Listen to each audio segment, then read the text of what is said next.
It was flown by the Navy, the Marines, and the Air Force. It's made a huge impact, both when it was operational as a fighter bomber in Vietnam, and then also after it was retired in 1996, then the Air Force decided to bring it back as a QF-4. We've been using it as a drone where we can test the next generation of weapons and radars so that our 4th and 5th gen fighters are the best that they can be.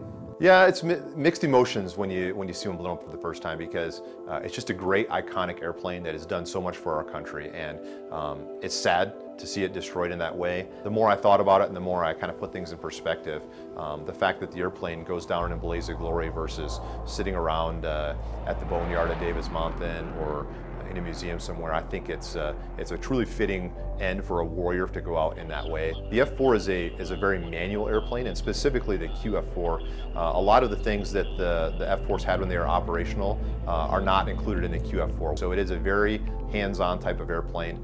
In the same respect, it's a very fun airplane to fly. It flies very well for the age of the airplane. It accelerates very well. Does not turn very well, but it never did as far as that goes. Well, I think it's such a popular airplane because first and foremost, there were a lot of them built. There were about 5,200 of them built, all in St. Louis.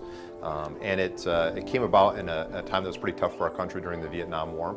And it was flown, like I said, by the Navy, the Marine Corps, and the Air Force. So a lot of people have flown on it and worked on it, not just in the Air Force, but through all three of the services. So I think that's a big part of it because it's not just an Air Force specific airplane or a Navy specific airplane.